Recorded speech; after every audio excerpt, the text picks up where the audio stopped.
Small government, big government. Do we really need them taxing us, controlling us? Or do we want them to be our daddy? You decide for yourself. But one thing we do need them for is to stop crime, to stop the counterfeiters, the con men, the schemers. And that's where we have the Treasury Department. And today we have the 1947 Anthony Mann directed T-Men. To all you out-of-work soda jerks without a penny to pinch, to the detectives with all the answers, to the dastardly dames who play men like baby dolls, and the trusted ones too pure for this world, and all you double-crossing, backstabbing, ruthless, baby-faced amateurs, this one's for you. So suit up, turn out the lights, put the match to your smokes, and sit back for the darker side of things. Shadow Moonlights, Noirvember. This film looks into the life of a Treasury Department official, a T-Man, if you will. The fist hits fair and hard. They're trying to break a currency counterfeiting case. An undercover man is shot in one of the most awe-inspiring sequences I've seen this entire marathon. But we will get back to the shots later. It's a visual feast, though. The case presses on. O'Brien and Gennaro are called to Detroit. They do some local research and pick out their aliases to infiltrate the underworld. This is a great use of montage. They go to a Pasquale to hide from a fake crime, they gain his trust, and they eventually go into the employ of the Vantucci mob. They end up with a man by the name of the Schemer's Overalls. He may be their connection to the counterfeiting. O'Brien investigates, and Gennaro is left behind, questioned about the disappearance of his friend, but he doesn't talk. He's a tough case to crack. O'Brien searches the steam baths and finds the schemer. Did you ever spend 10 nights in a Turkish bath looking for a man? Well, I know I haven't, but like I said, I don't judge. He trails Schemer to a crap game and is thrown out after Schemer passes phony dough.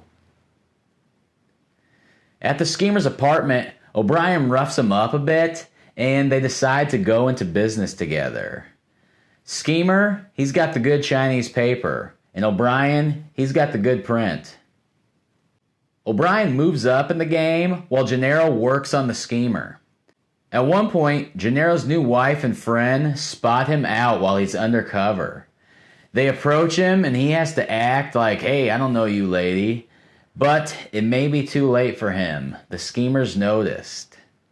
Is he doomed? Will he die? Well, you'll have to watch the film to find out. And now, to the shots. John Alton photographed this film, and he does a fantastic job. There's that amazing shot at the beginning when the man is killed. We see an alleyway with a huge building in the back, and a shadowy figure walking in the distance. A head pokes out of the darkness. Now we see him from behind. The man and the shadowy figure is walking on a loading platform, with the entryway as a frame. Then we see the man step out and turn sharply left and fire a gun in the shadows. The man is hit. Then the camera is low between the legs and he runs towards the man. Then they are in the foreground and the man is robbing him. As someone runs from the background, a car speeds away into the shadowy distance. There's also a great shot with Gennaro and O'Brien in the locker room. The bottom half of the frame are the men, and the top half, the stairs. This is some great composition.